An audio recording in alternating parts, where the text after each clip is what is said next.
Cześć! W dzisiejszym odcinku pokażę Wam, jak wykonać wszystkie osiągnięcia Steam dla najstraszniejszego horroru, w jaki kiedykolwiek grałam, czyli Madison. Tak, ta gra nieźle ryje banie, ale damy radę, wykonamy wszystkie osiągnięcia, a wszystko po to, aby zdobyć miano perfekcyjnie ukończonej gry. W grze mamy do zdobycia 31 osiągnięć i specjalnie są skonstruowane tak, aby nie dało zrobić się tego za jednym zamachem. Dlaczego? Ano dlatego, że na przykład mamy osiągnięcie, w którym mamy przetrwać cały etap z panem niebiesko-kolanym i jednocześnie takie, w którym musimy dać mu się zabić. Podobnie mamy z osiągnięciem dotyczącym etapu katedry, w którym w pierwszym przypadku mamy przetrwać cały etap, a w drugim pozwolić Hansowi się zabić. I to samo dotyczy się zadań z robieniem zdjęć, gdzie z jednej strony mamy robić ich jak najwięcej, a z drugiej jak najmniej. Przyznacie sami, że to trochę miesza w głowie, ale spokojnie z tym poradnikiem na pewno dacie radę. Osobiście proponuję Wam w pierwszych Waszych rozgrywkach skupić się na wszystkim tym, co może pójść nie tak, czyli robić całą masę zdjęć, nie śpieszyć się, zbierać wszystkie znajdźki i ginąć tam, gdzie można. Natomiast w kolejnych rozgrywkach skupicie się na tych zadaniach, które Wam brakuje, bo tak jak mówię, i tak będziecie musieli przejść tę grę więcej niż raz, a może nawet więcej niż 2 razy. To tyle, jeśli chodzi o słowo wstępu, a teraz już zaczynajmy. Jak na grę, w której motywem przewodnim jest bieganie z opętanym aparatem przystało, to z tą jakże ważną czynnością dla rozgrywki, jaką jest robienie zdjęć, związanych mamy aż 5 osiągnięć. I tak naprawdę pierwszymi 3 z nich nie musicie totalnie się przejmować, ponieważ związane są one ze zrobieniem jak największej ilości zdjęć, a konkretnie w pierwszym musimy zrobić ich 50, w drugich 100, a w trzecim 500.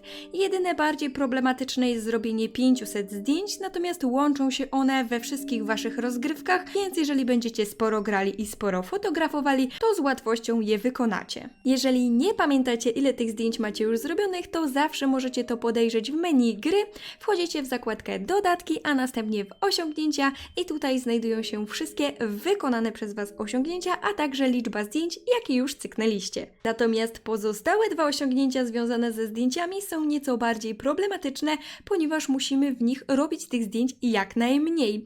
I o ile pierwsze z nich, czyli zrobienie poniżej 75 zdjęć, prawdopodobnie dacie radę zrobić normalnie, to z drugim, w którym mamy wykonać tych zdjęć poniżej 40, jest już delikatny problem.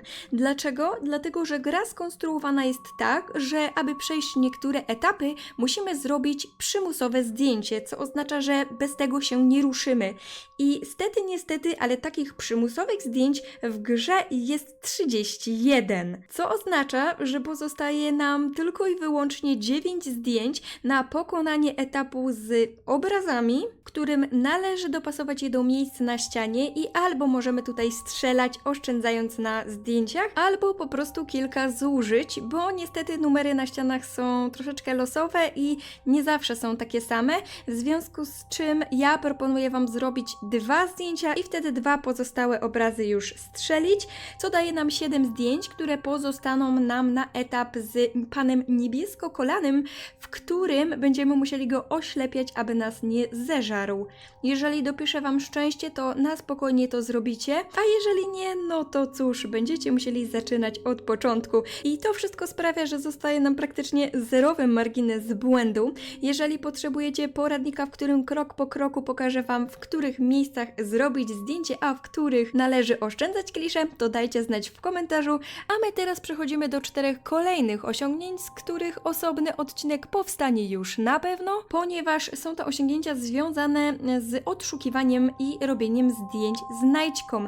Pierwsze z nich polega na znalezieniu i sfotografowaniu wszystkich czerwonych karteczek, których w grze jest 20, drugie na sfotografowaniu niebieskich karteczek, których mamy 5, trzecie na znalezieniu co najmniej jednego przedmiotu kolekcjonerskiego, a czwarte na znalezieniu wszystkich przedmiotów kolekcjonerskich z gry, zarówno czerwonych, jak i niebieskich karteczek. Chcę im poświęcić więcej uwagi, bo niektóre z nich umiejscowione są tak, że jeżeli pominiecie je na danym etapie gry, to już do nich nie wrócicie, więc wydaje mi się, że łatwiej będzie po prostu sobie prześledzić odcinek i w poszczególnych etapach gry odnaleźć konkretne karteczki, dzięki czemu żadnej nie zgubicie i nie będziecie musieli później dla konkretnej karteczki grać po raz drugi. Następnie mamy 2 osiągnięcia związane z naszym ekwipunkiem.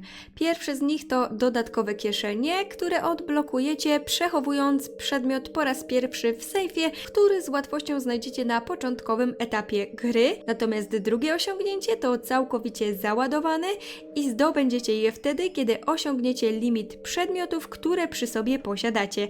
Limit wynosi 10 sztuk, ale nie jest to jakoś zbyt skomplikowane zadanie. Jeżeli będziecie wszystko zbierać i nic nie odkładać do sejfu, to prędzej czy później je odblokujecie. Kolejnym achievementem jest znajdźka dotycząca Blue Nis.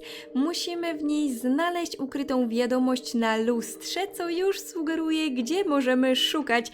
Tak, dokładnie. Trzeba udać się do toalety, podnieść wiszące na ścianie lustro i odwrócić je tak, aby móc przeczytać napis. Możecie zrobić to zarówno na początkowym etapie gry, jak i ponownych powrotach do głównego domu. Następnym osiągnięciem są narzędzia dziadka, które polegają na tym, aby złamać łopatę. Łopatę możecie złamać, próbując otworzyć studnię na jednym z początkowych etapów gry. Łopata znajduje się po prawej stronie obok studni, po prostu podnosicie ją i próbujecie uchylić wieko studni, w wyniku czego łopata zostaje złamana, a wy zdobywacie osiągnięcie. Następnie, kiedy uda wam się już wejść do studni i przejdziecie ten etap, odblokujecie kolejne osiągnięcie, czyli witamy ponownie, bo jest to osiągnięcie związane z naszym pierwszym powrotem do głównego budynku. Następnym achievementem zgodnym z chronologią fabuły jest Za mną, w którym to musimy przejść etap z tunelami w ciągu 3 minut. Etap z tunelami jest to ten etap, do którego docieramy po rozwiązaniu zagadki z obrazami. Przechodzimy wtedy przez dziurę w murze i czerwone drzwi i poruszając się tylko i wyłącznie z zapalniczką w ręku, przemieszczamy się po tunelach ciemnych, zalanych do 1/3 wodą. Jest to dosyć prosty etap, jeżeli znacie kombinację korytarzy. Jeśli chcecie to wykonać w czasie poniżej 3 minut, wystarczy, że będziecie poruszali się zgodnie z moimi wskazówkami. W momencie, w którym wejdziecie do korytarza i skończą się fotografie i krwawe ślady rąk na ścianie, skręcacie w pierwszy korytarz po lewej stronie. Następnie idziecie prosto do samiusieńkiego końca, aż napotkacie przed sobą ścianę. Wtedy wybieracie korytarz w prawo, idziecie również do samego końca i wybieracie korytarz w lewo. I ta kombinacja powtarza się jeszcze 2 razy, czyli mamy znowu prawo, lewo, chociaż na tym etapie prawdopodobnie już zaczyna wam się pojawiać Madison i wystarczy, że będziecie po prostu podążać za nią. Jeżeli w jakimkolwiek momencie poczujecie, że zbłądziliście i idziecie zbyt długo i nie ma szans, że zmieścicie się w 3 minuty, możecie po prostu wyjść z gry i wczytać zapis, w którym będziecie tuż przed drzwiami ponownie, dzięki czemu będziecie mieć kolejną szansę, aby zmieścić się w czasie i zdobyć to osiągnięcie. Następnie w grze docieramy do etapu katedry, w którym mamy do wykonania 2 osiągnięcia. Niestety są to rozbieżne osiągnięcia. To znaczy, że w pierwszym z nich musimy pozwolić Hansowi się zabić, a w drugim musimy przetrwać cały etap katedry, nie umierając. Z tym pierwszym raczej nie będziecie mieli większych problemów, wystarczy po prostu dać się upolować. Natomiast ten drugi jest troszeczkę bardziej skomplikowany, ponieważ jeśli nie chcemy dać się zabić, musimy się wykazać dobrą znajomością pomieszczeń i kolejności działań, jakie będziemy wykonywać. Wydaje mi się, że nagram dla Was osobny poradnik o tym dokładnie, jak przejść krok po kroku ten etap, natomiast teraz sprzedam Wam kilka tipów, dzięki którym prawdopodobnie uda Wam się wykonać to już teraz. Więc po pierwsze i najważniejsze liczy się tutaj dobra znajomość rozkładu pomieszczeń katedry, a także schemat jej działania. W katedrach poruszamy się w 2 równoległych czasach, w 1987 i 1951 roku. W tym pierwszym czasie, czyli 87, nic nam nie grozi, natomiast w 51 będzie ganiał nas Hans. Natomiast nie będzie tego robił od początku, tylko dopiero od momentu, w którym kobieta w konfesjonale skończy swoją wypowiedź, plus kiedy podejdziemy do wiszącej na środku świecy, a ta spadnie. Warto wykorzystać tą wiedzę, ale o tym opowiem Wam jeszcze za chwilę. Kolejną bardzo ważną informacją dotyczącą rozkładu katedry jest fakt, że w każdej z nich znajdziemy miejsce teleportacji, miejsce z konfesjonałami, wieże oraz 4 oznaczone kolorami labirynty. Na końcu każdego z tych labiryntów znajduje się pomieszczenie ze stołkiem i obrazem, w którym według kolorów należy umieścić świece. Świece są 4 i również są kolorowe, tak samo jak pomieszczenia. Pierwszą z nich znajdujemy już na samym starcie, zanim przetransportujemy się do katedry w 2022 roku, tuż obok płyty, i jest to świeca żółta. Drugą świecę znajdujemy w 1987 roku w dzwonnicy i jest to świeca czerwona. Trzecią świecę znajdujemy w 1951 na ławce, tuż po przeniesieniu się w te czasy. I ostatnią świecą jest świeca zielona, która wisi nad nawą główną i po jej podniesieniu zaczyna ścigać nas Hans, więc weźcie to pod uwagę i podnieście ją na samym końcu. W domyśle w każdych czasach, zarówno w 87 jak i 51 roku, należy umieścić 2 świece, tak jak mówiłam, zgodnie z kolorem.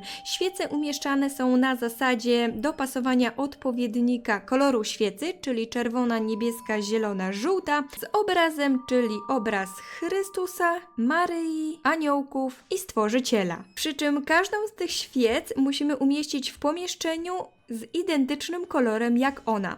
To znaczy, że świecę żółtą umieszczamy w labiryncie żółtym tylko wtedy, gdy znajdzie się tam obraz Stworzyciela. Kumacie, o co chodzi? Kolejnym ułatwieniem, które warto znać, jest fakt, że po katedrach porozrzucane są ulotki, na których pokazany jest rozkład labiryntów.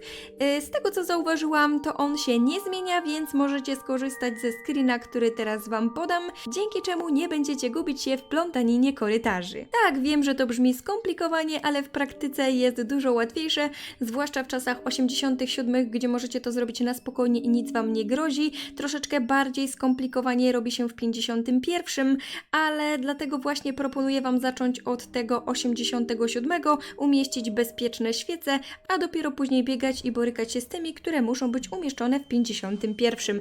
Kiedy uda Wam się to zrobić poprawnie, usłyszycie dzwon i będziecie musieli pobiec do dzwonnicy w roku 87, odebrać klucz i wrócić z nim do roku 51, aby otworzyć konfesjonał i wyjąć z niego tabliczkę z odpadającym i, który będzie Wam potrzebny w roku 87 do uzupełnienia brakującej litery i w napisie Madison. Gdy to zrobicie, fotografujecie trumnę, podnosicie czaszkę, Waszym oczom ukazują się drzwi, a Wy bezpiecznie ponownie wracacie do domu głównego. Jeśli do tego czasu nie zginęliście, to odblokowujecie osiągnięcie Nie ma czasu na śmierć, a jeśli padliście trupem, to odblokujecie osiągnięcie On tu jest. Dodatkowo za ponowne przekroczenie progu domu głównego odblokujecie osiągnięcie Witamy ponownie po raz kolejny.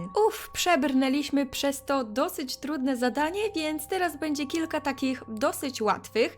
Kolejnym achievementem do odblokowania jest znalazłem, czyli osiągnięcie za przejście sekcji półek w mniej niż 5 minut. W pewnym etapie gry będziemy zmuszeni wręcz do poszukiwania łomu w piwnicy i trafimy do bardzo ciemnego pomieszczenia, w którym jedyne co będziemy widzieć to dyndającą na środku żarówkę i półki poukrywane w półmroku. Za każdym razem, kiedy klikniemy żarówkę, ona poruszy się, światło na chwilę zgaśnie i układ półek się zmieni. Musimy to po prostu robić do momentu, w którym na jednej z nich zobaczycie łom. Podnosicie go i Wasze zadanie zostaje wykonane. Myślę, że 5 minut na to zadanie to zdecydowanie wystarczająco. Następnie, kiedy mamy już łom, możemy odblokować osiągnięcie Nie powinieneś był słuchać poprzez odtworzenie taśmy z napisem Do not listen. Taśmę tą znajdziemy na strychu pod poluzowaną deską i aby ją wydobyć, to potrzebujemy właśnie tego łoma.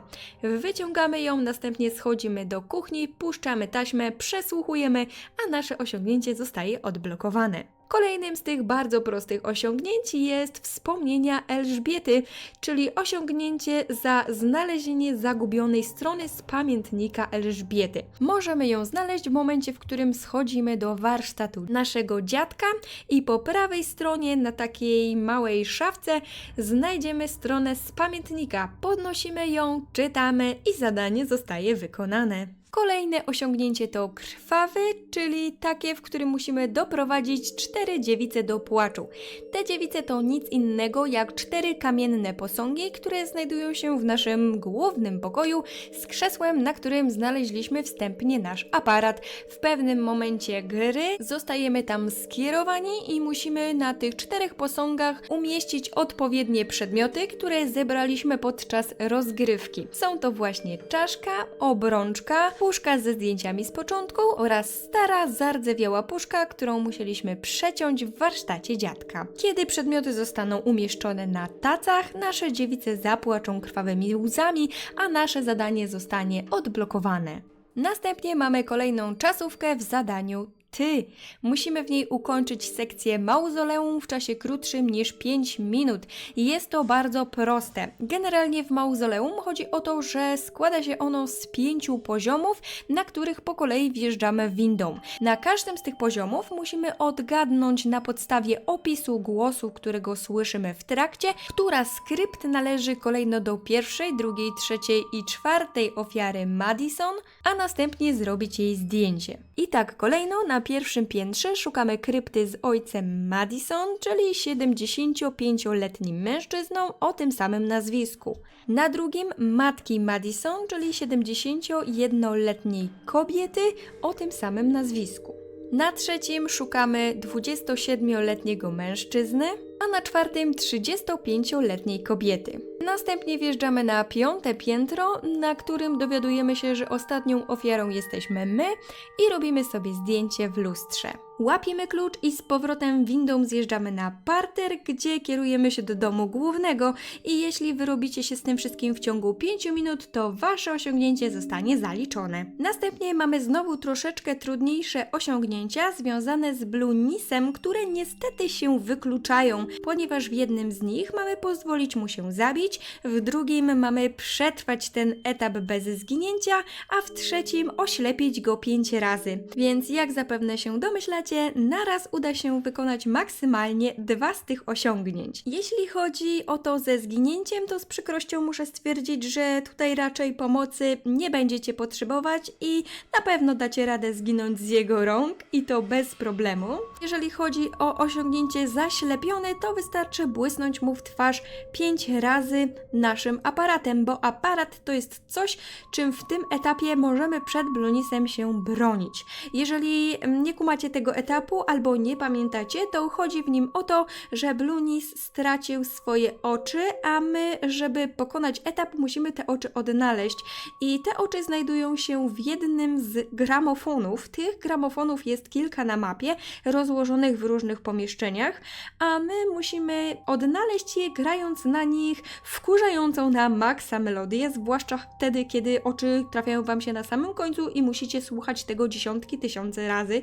Nie polecam tego serdecznie. W każdym razie w momencie, w którym będziecie puszczać tą melodię, będzie się zdarzać, że Blunis będzie na Was polował, usłyszycie wtedy charakterystyczny trzask, będziecie musieli puścić gramofon i po prostu cyknąć mu fotkę, przy czym pamiętajcie, żeby nie strzelać tak troszeczkę na pałę i pod wpływem stresu, tylko dać mu troszeczkę bliżej podejść, oczywiście jeżeli nie jest super blisko Was, bo może się tak zdarzyć, że strzelając akurat traficie w belkę, która go zasłania, albo ścianę, drzwi lub jakiś inny element, w wyniku czego go nie oślepicie i on po prostu Was dopadnie. Oprócz polowań podczas grania melodii może się tak zdarzyć, jeżeli długo nie będziecie wykonywać żadnej interakcji, tylko chodzić po domu, że będzie Was atakował również w trakcie. Wtedy będziecie słyszeć takie jakby troszeczkę skrzypanie na początku, że coś się zbliża, a następnie znowu usłyszycie trzask i zacznie do Was biec.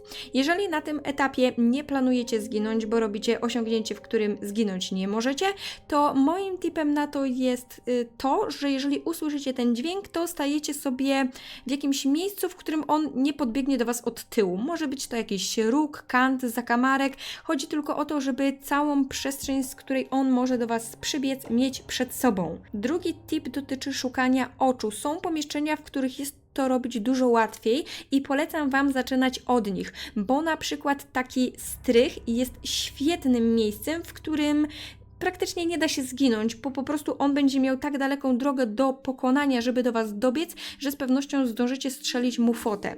Ale jeżeli wybierzecie takie pomieszczenie, w którym on ma do was bardzo blisko, czyli na przykład taką łazienkę, której serdecznie nie polecam, ponieważ wy tutaj grając melodię stoicie praktycznie w drzwiach, więc on jeżeli się pojawi, to automatycznie jest na was. Pocieszający jest również fakt, że on ma taki jakby cooldown, co sprawia, że jeżeli zaatakował was na przykład w korytarzu, to przez kilka następnych sekund, nie wiem dokładnie ile to jest, bo nie liczyłam, nie zaatakuje was ponownie, więc jeżeli cykniecie mu fotę gdzieś na korytarzu, to możecie podbiec do pomieszczenia i wtedy na spokojnie grać melodię, bo praktycznie szansa na to, że was w trakcie zaatakuje jest zerowa. I kolejny, ostatni tip, aby przetrwać jest taki, że jeżeli poczujecie, że nie zdążycie mu wykonać zdjęcia, bo na przykład spalicie kliszę i będziecie musieli przewinąć, albo zdążycie zobaczyć, że on już was złapał, bo na przykład będziecie w takiej łazience, to zawsze możecie szybko kliknąć Escape i wyjść do menu, w wyniku czego zostaniecie wczytani na początku pokoju, z którego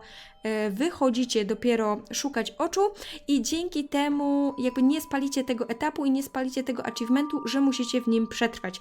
Po prostu nie zdąży się wczytać to, że zginęliście. No chyba, że nie robicie zadania z ginięciem, no to wtedy spokojnie sobie gincie, bo wtedy już pewne te gramofony, które przerobiliście, będą przerobione i łatwiej będzie wam odszukać brakujące oczy.